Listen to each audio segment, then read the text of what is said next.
Hello, dear friend. Thank you for hanging out with a couple of multiples today. We are your hosts, Drew and Garden System. We are a married couple that both have dissociative identity disorder, or DID. The reality of living with multiplicity is nothing like what you might see in the movies or on soap operas. This mental health condition often goes unnoticed, even by mental health professionals. Did you know that someone with DID spends an average of 6 to 12 years in the mental health system before receiving a correct diagnosis? This is because there is still a prevailing belief, even among clinicians, that DID is rare. The truth is that there are around 120 million people all over the world that meet the criteria according to the DSM-5. We are glad that you are here to learn all about dissociative identity disorder. Whether you are someone living with multiplicity, a supporter, or a mental health professional, you are making a difference by choosing to listen to this podcast today. You can help dispel myths about DID and help spread awareness by sharing this podcast with a friend or loved one. Please visit acoupleofmultiples.com and sign up for our mailing list to learn all about our private paid community called Hearts Multiplied on the Circle platform. If you're enjoying this podcast, please consider giving us a 5-star review. And for our Apple listeners, we would really appreciate you leaving us a written review. Together, we can make a difference by taking the disorder out of dissociative identities.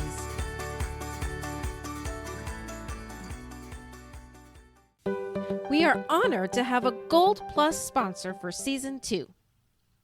The Institute for Creative Mindfulness is one of the largest EMDR therapy training programs in North America, founded and directed by Dr. Jamie Pless-Marich, author of Dissociation Made Simple. Dr. Jamie is the only EMDR therapy trainer who is out as a plural, and since 2015, she's offered the full EMDR therapy basic training in a way that honors lived experience and destigmatizes dissociation in clinical work. We have never felt more accepted and validated as a multiple than when we were able to show up authentically as Garden System for our basic EMDR training. Having lived experience is valued and respected in these training courses. Go to www.instituteforcreativemindfulness.com for a full list of upcoming trainings, both online and in person, offered by Dr. Jamie and her selected network of EMDR trainers. Are you interested in becoming a sponsor? Please send an email to admin@acoupleofmultiples.com to request more information. Welcome, dear friends, to this intentionally attentive 4th episode of Season 2, where we plan to talk, ironically, about being quiet. Shh. Shh to use. You shh. Glaring ensues. We are your hosts, Drew and Garden System, a couple of multiples. Anyway, we're going to talk about listening, since a lot of conversation is usually about how to talk to your others. How does one listen to their others is the question. Fantastic question. Often we try so hard to talk to the others, but just like with people living outside of your body, you have to stop talking in order for them to talk back. Or talk at all. Maybe they're saying stuff, but you're busy talking, so you don't hear them. Exactly. Learning to listen to yourselves is just as important as trying to talk to them. Listening is not as easy as it sounds, though. Nope. Not easy. Plus, sometimes you can't hear your parts because they're communicating in other ways besides talking. Yeah, we have so much to talk about listening. It's still fun to poke fun at the fact that we're going to talk about listening. Sometimes our head gets so busy with so many thoughts, and they are all tangled up to the point that we just try to shut them down, and then we wonder why ourselves are not talking to us. And then these, quote, thoughts that we, quote, hear in our head sometimes feel foreign because, well, they might not be my thought. Maybe it's partially about untangling the thoughts too and figuring out whose are whose. And figuring out whose are whose thoughts can be hard because sometimes they are so tangled up you don't recognize that certain thoughts are not actually yours. If the thought was in my head, then it must have been my thought. It had to be my thought, and it can feel super confusing. And this is where you have to stop thinking and get quiet so you can hear better. I think being quiet can feel uncomfortable. I mean, it's hard for singletons to sit with their thoughts that are technically all theirs. It is a different kind of hard for a multiple to get quiet with their thoughts, have it feel confusing because it isn't all theirs. Well, I mean, technically the thoughts are all theirs, but you know what I mean. Some of it is other parts. And accepting and realizing thoughts are not mine and figuring out who they do belong to inside can be rather uncomfortable. And it can be rather enlightening, like realizing where all the boiling rage is coming from can actually be a feeling of relief too. Most of the time, our feelings of anger come from Maisie, one of our teen protective selves. Now, when we feel anger boiling up inside, we know to check in with her. And this can also come with a boatload of resistance.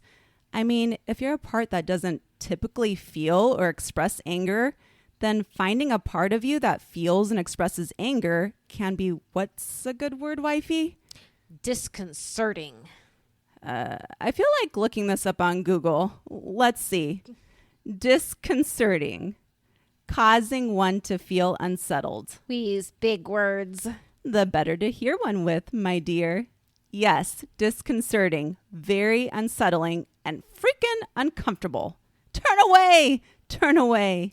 Having weird, foreign, out of the blue emotions is a huge clue that you need to settle down and mindfully listen to your internal experiences. I'll settle you down. Yeah. Well, and emotions like anger or sadness do say a lot. You don't even need words. How does Maisie express her anger? Most of the expression is internal, but sometimes it leaks out. More so lately because she's finally talking more than she used to. But in general, Maisie is a nonverbal self. Yeah, I know when Maisie's out because she gives the death glare. So a little background on Maisie. When she first appeared to us visually in our headspace, she looked like the girl from that horror movie, The Ring. Over time, she's morphed into looking more like Arya Stark from A Game of Thrones, but when she's super angry, she turns right back into that ghost girl from The Ring. Yeah, you know, the one with the long black hair covering the front of her face so you can't see her eyes or face at all. And that was how we started recognizing when she fronted in the body because she would always let our hair fall over our face. It's very noticeable. It was because we started being mindful, noticing our anger and paying attention to it that we were able to figure out Maisie and trace the anger back to her. Listening meant being quiet and just meeting her in that internal world and watching her. What did you learn when you started watching her? That she was really a protector. We thought she was a persecutor part, and I guess in the beginning she was. Instead of yelling at her or trying to talk her out of her rather unhealthy coping skills, we listened and sat with her anger. We were present and witnessed her anger. We validated her anger, and we were able to shift our perspective and see things from her point of view. How did you validate her anger? A lot of repeating things our therapist said. We see you're angry. It makes sense you're angry. And just let ourselves feel the anger. Once we accepted her anger, it started to dissipate. Makes sense. Everyone wants to be heard. They do. And letting her express that anger in healthier ways like journaling and art was also valuable to our ability to listen to her. What did you do? Say, hey, here's a journal and art supplies. Do something with them? Yeah, kind of like that. We just pulled out the supplies and allowed her to come forward and express herself. Just giving her permission and accepting the flow of energy that we felt to come through. We used angry colors like red and black and just went wild with the paint. We didn't try to stop ourselves from doing things like tearing up paper or scribbling hard and fast with our pencil. We just allowed it.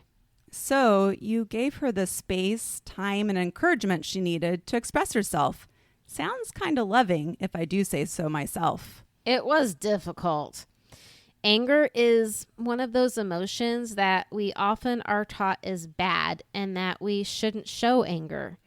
We're taught that we're bad if we are angry. So it was very difficult to allow that anger to be felt. It was such a foreign feeling to allow the anger, to even just acknowledge it. But we had to listen. That is, in this case, to feel that anger. It's what ultimately allowed us to see her. So, from your experience, you might hypothesize that one might have a hard time seeing, feeling, or hearing their parts if they aren't willing to get uncomfortable.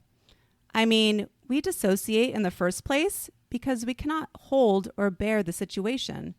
So therefore, we must, in a sense, face the emotions and then even the memories that these parts hold. This is something that we definitely believe. Yes, you have to get a little bit uncomfortable and face the things you've been avoiding. Like with Daisy, we couldn't handle the trauma she held, so we wouldn't look at her. We didn't want to listen to her. We often tried to avoid her. Getting to know all your selves, communicating with them, and listening to them will often mean coming to terms with and facing things you've been avoiding. That is, dissociating away from. Bingo was his name-o. So this is key. This whole healing thing is uncomfortable. It's incredibly uncomfortable. You are facing stuff you weren't able to handle, things that were hurtful and traumatizing as a child. You dissociated so that you could survive. You did what you had to do in order to survive. And I think it's important to remember that you protected you, and parts of you will continue to protect you until they understand that the danger has passed and they don't need to protect you in the same ways anymore. Right. Having parts was a way to protect all of you from the trauma that occurred. And some parts are not going to want to talk. Daisy wanted us to look at her and hear her out, while Jenny would actively hide from us when we wanted to talk to her. So even though we felt we were ready to hear Jenny's story, Jenny wasn't ready to tell it yet. And we had to learn to have patience for that. What we want to talk about may not be what they want to talk about. What got Jenny to a place where she was willing to communicate her story? And how did she end up doing it? Well, she never really did come to a willing place, but it happened. She couldn't contain everything that she was trying to hold, and it sort of just spilled out into the awareness of the others. We'd feel these various body sensations, feel her fear, and have these visual pictures flash in our head, and we just couldn't identify them. Nothing about any of these things that would accidentally escape her grasp fit any of the working knowledge that the rest of us had about our biographical history. We struggled to accept it as real. How could that be real?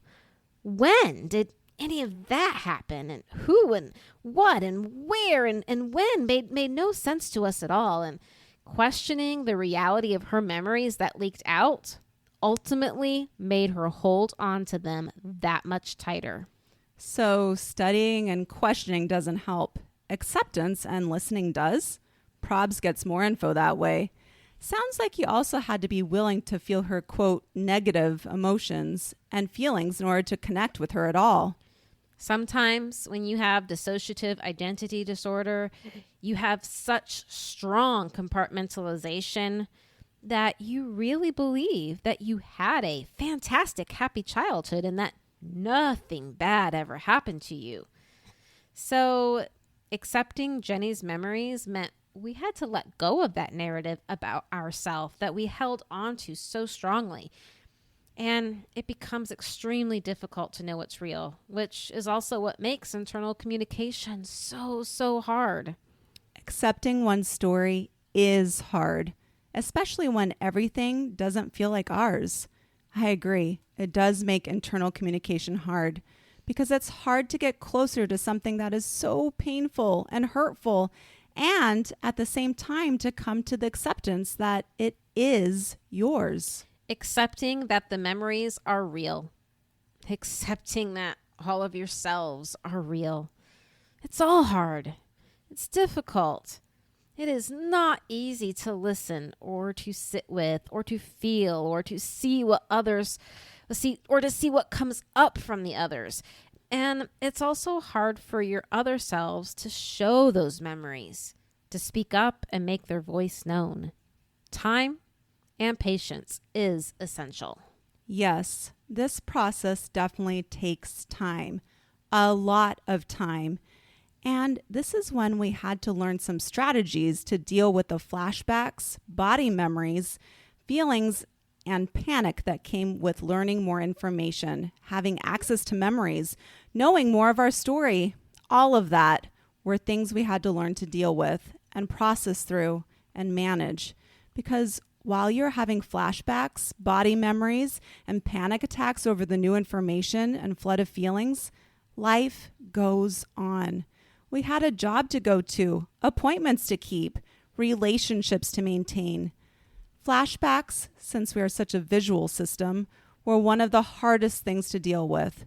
Sometimes the flashbacks I experienced when parts revealed what they were holding were so overwhelming. They seemed more real than what I was seeing through the body's eyes and experiencing at that moment in present life. I've been told from outside people that when I'm having flashbacks, I stare and seem frozen.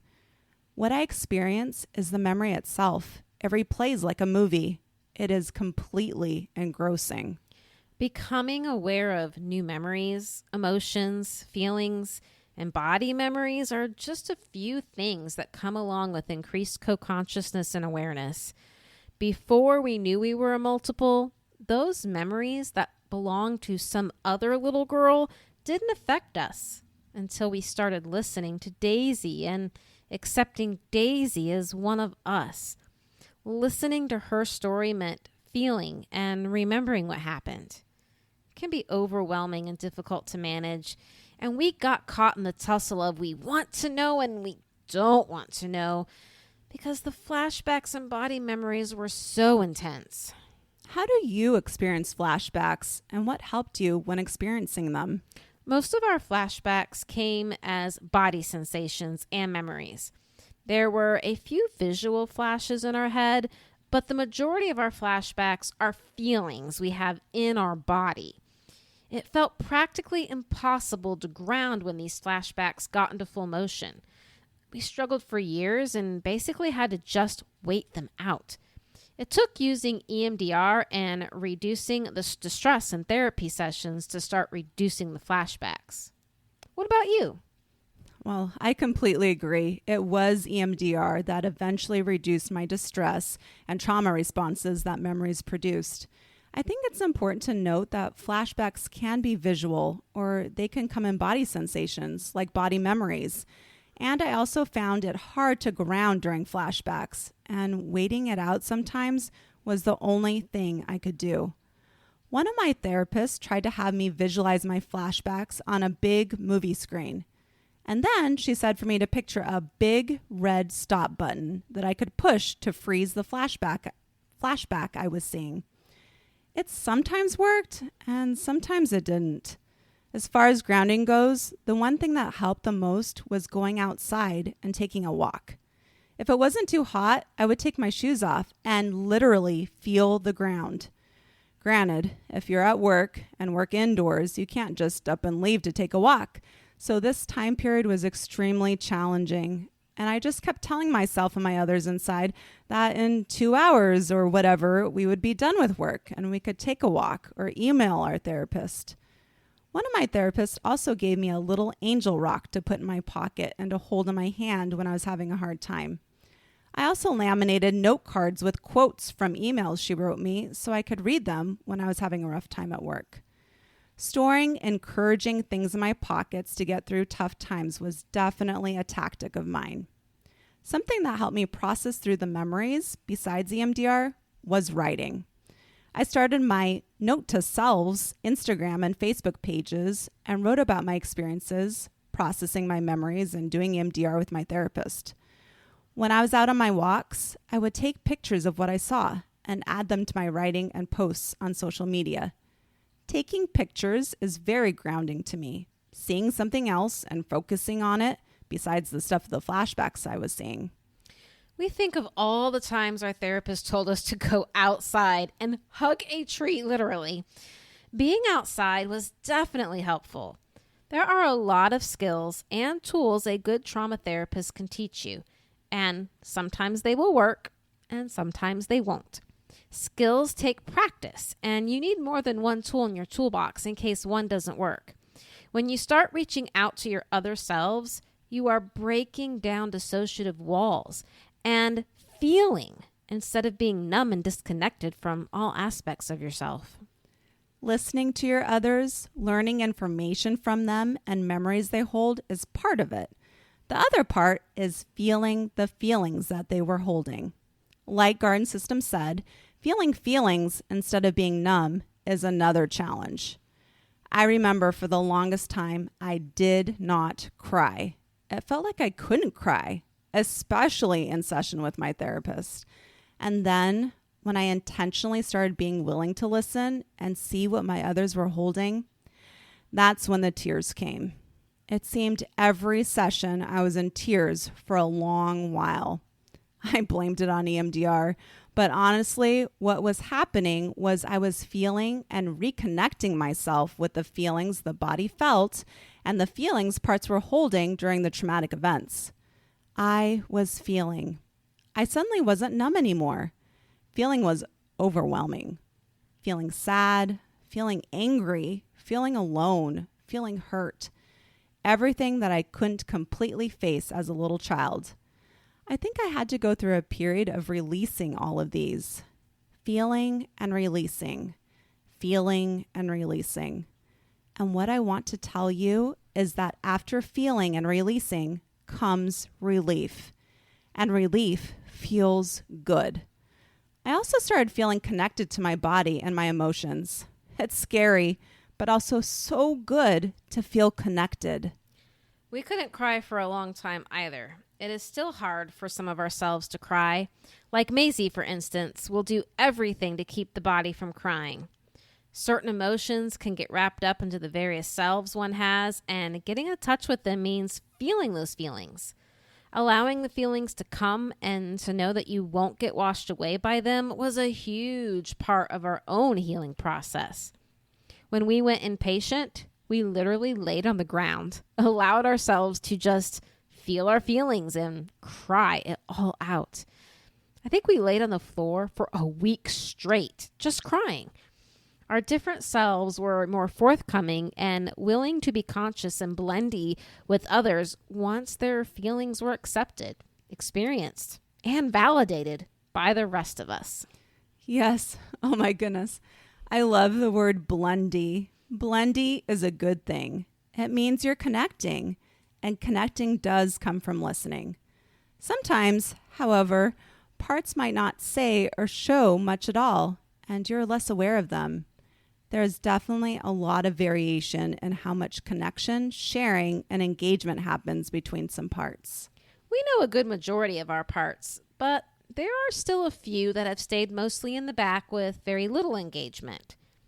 Trying to chase after them has not been the best way to get to know those selves. When we are quieter with them and just inviting as opposed to chasing, we get to see them more and hear them more. It just takes time and patience to get to know all of yourselves. Yes, sometimes we have to put on our patient pants and wait. And in the meantime, we have found it helpful to show our current life to our others that may still be trapped in trauma time. What I mean by trauma time is that some parts don't know time has passed.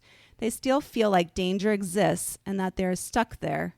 Saying, hey, look, this is what our life is like now. We have this job, we live in this house, in this state, and most importantly, we are safe now. I know we have found that showing our others that hold trauma that we are in a different situation and are safe, and that many years have passed, has not only helped get them out of trauma time, but also feel safe enough to share their memories they have been holding or let us feel the feelings they have been keeping. Gratitude goes a long way here too, saying, hey, thank you for holding these difficult memories and feelings for us. We want you to know that you're safe enough to not have to hold on to them anymore. You can step out of that role now and step into our new life with all of us.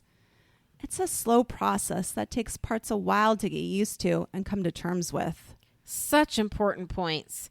Showing your other selves things about the present can be so helpful.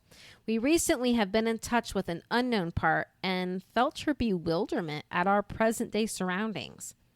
We have enough internal awareness now that despite the fear of realizing it felt like we couldn't recognize our therapist, we were able to tell that self where we were. We kept repeating our therapist's name to this part and with that energy of trust and safety, which kept that part calm despite feeling frightened about where we were and who we were with. This self that we are now aware of most certainly came from a time of trauma with no knowledge of what life is like now. It feels really disorienting as a system when it becomes apparent that a part has come forward that is not up to speed about current life. I talked briefly about my other that does go by our legal name Amber, that completely checked out after our divorce from our ex-husband 15 years ago. About a year ago, Amber suddenly came forward, out in the body, and did not know we were in Florida. She did not know we were married. She didn't understand GPS or social media, and when she found our social media accounts, she deleted them.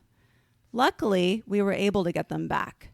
She came face to face with a life that wasn't hers and into a body that was 14 years older than she last remembered. She wanted to know where our ex-husband was, why we didn't have any kids, who the teenagers were in the house we were living at, why we were with a woman. The list went on. It was very confusing for her, and it was difficult to navigate because we needed to catch her up very quickly and develop awareness and an acceptance for our current life. I'm not going to lie, we freaked out a little when we discovered this was happening and that she was trying to change the life we created by deleting social media, wanting to try to find an apartment, and not knowing where she was at when she was out and driving our car. As an outside person and as a supporter, this was a very confusing time for us too. We didn't really understand just how much Amber was fronting as this was going on. We knew Amber was there, yet we still felt flabbergasted as she started talking about getting an apartment, and we were just like, but this is your home. It can feel scary for the supporters when certain selves come forward for sure. How did the idea of listening help all of you with Amber? What we learned very quickly was that in order for her to feel less distraught, we needed to find out what she wanted in life so she could feel like we were listening and striving to meet the goals she had always wanted and felt were important. Amber was one of our parts that was most consistently out in our early 20s. And then that all changed when we got divorced. That happily ever after image and life she worked so hard to achieve was shattered, and she fell into despair. She couldn't bear the divorce. It felt like her life had ended. When she went away, that's when I, Lizzie, started being out more frequently. So we found out by asking Amber what she wanted.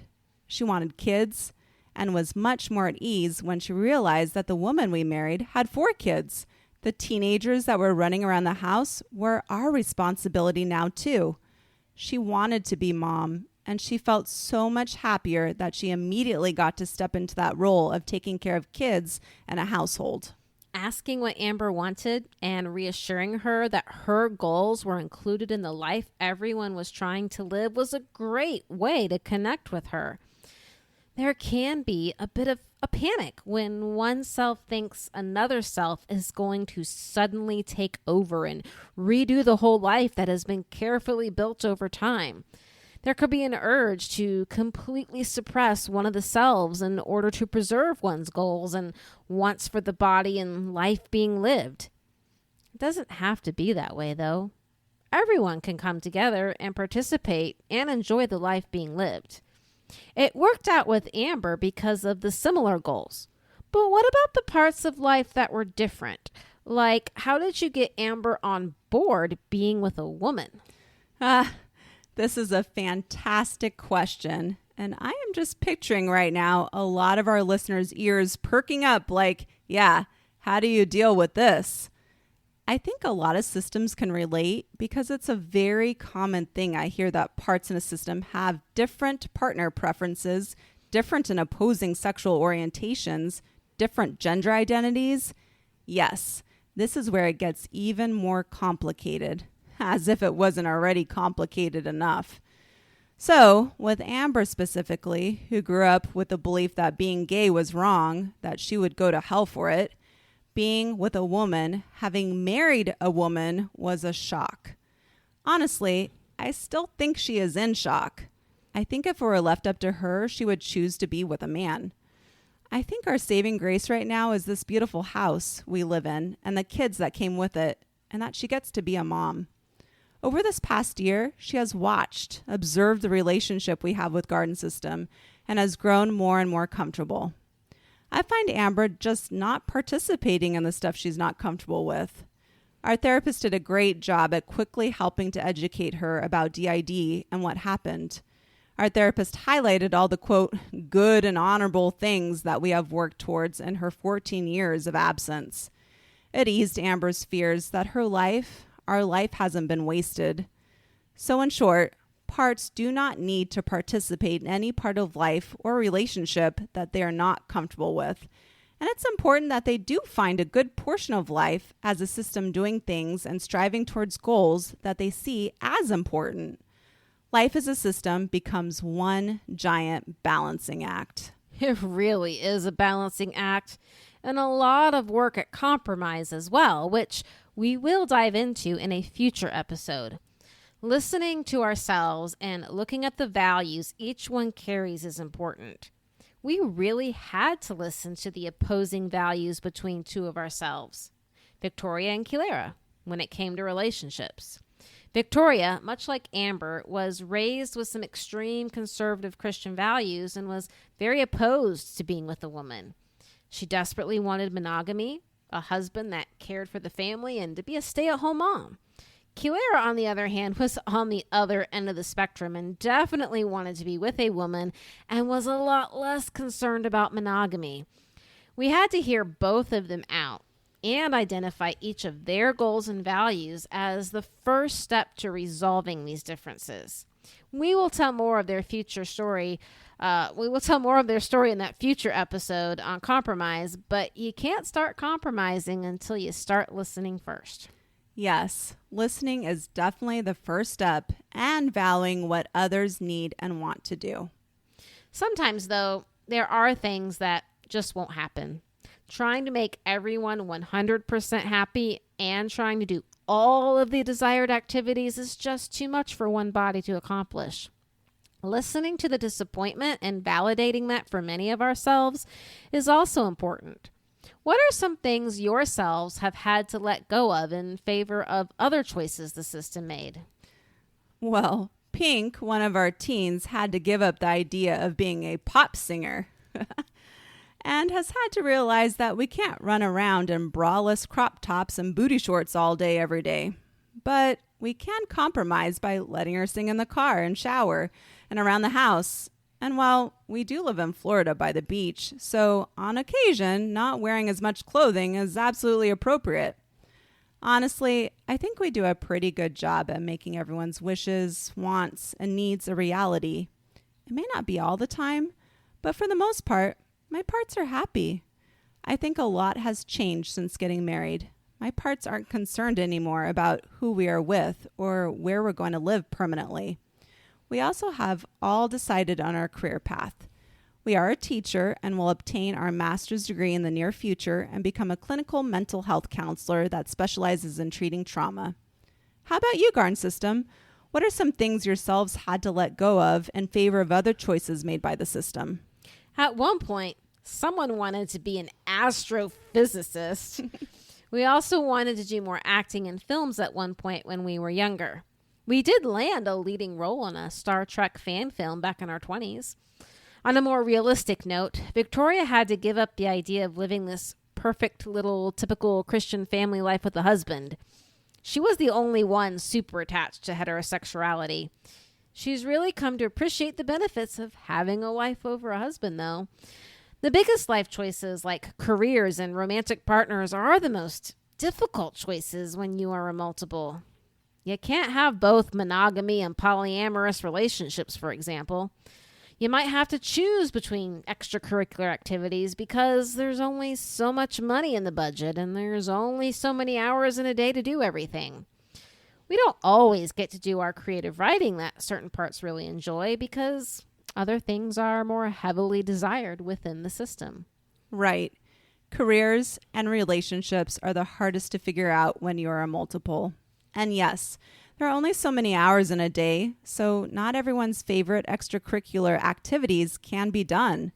But making sure that every so often fun things are done that different parts like is essential. That way, parts don't feel like their whole life is passing them by without doing the things they really want or enjoy doing. And trying to incorporate some of those things may be uncomfortable to do. Some of ourselves really like being a speaker at events and talking to crowds, and others are a little bit terrified of doing so. There may be certain selves that really don't want to do something that another one of us enjoys greatly. It's a struggle. Right. So in summary, we began the episode by talking about listening instead of just trying to talk to parts, about being quiet, and to remember that it's not just talking you're listening for, because not all parts communicate with words or by talking. Sometimes communication is thoughts we notice or pictures we see internally. We talked about how being quiet can feel uncomfortable and that the whole listening to the other parts thing is uncomfortable because one often becomes aware of memories and feelings that parts were keeping away from the parts that were trying to go on with daily life and survive during times of trauma. We talked about validating and accepting parts' feelings and letting them express them. We also talked about parts that still may be, quote, stuck in trauma time. We gave several personal examples of how to get these parts up to speed on daily life and the present. We also talked about how important it is to listen to what these parts find important and make sure daily life includes these things. Having a system of parts becomes one giant balancing act when you start listening and incorporating everyone's needs, wants, and wishes. It might feel discouraging sometimes as you try to listen to all of yourselves, yet it is worth the effort and patience it takes to get there. The more accepting we were, the easier we found it to reach every one of us. In an upcoming episode, we will dive more into how we came to an agreement on internal cooperation and the roles each of us played, including how we determined leadership and how we made decisions for the system as a whole. Until next time, thank you for hanging out with a couple of multiples. We are honored to have a Gold Plus sponsor for Season 2. The Institute for Creative Mindfulness is one of the largest EMDR therapy training programs in North America, founded and directed by Dr. Jamie Pless-Marich, author of Dissociation Made Simple. Dr. Jamie is the only EMDR therapy trainer who is out as a plural, and since 2015, she's offered the full EMDR therapy basic training in a way that honors lived experience and destigmatizes dissociation in clinical work.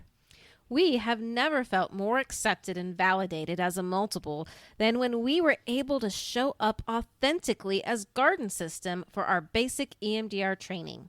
Having lived experience is valued and respected in these training courses. go to www.instituteforcreativemindfulness.com for a full list of upcoming trainings, both online and in person, offered by Dr. Jamie and her selected network of EMDR trainers. Thank you to our bronze sponsor, Alex Amar, LCSW, who offers weekly creative art classes, including the Creative Journal, Soul Collage, and Altered Books, all on the Zoom platform exclusively for people living with dissociation. For more information, check out her website at alexamar.com, spelled ALIXAMAR.com, or her Facebook page, Dissociative Creative Explorations.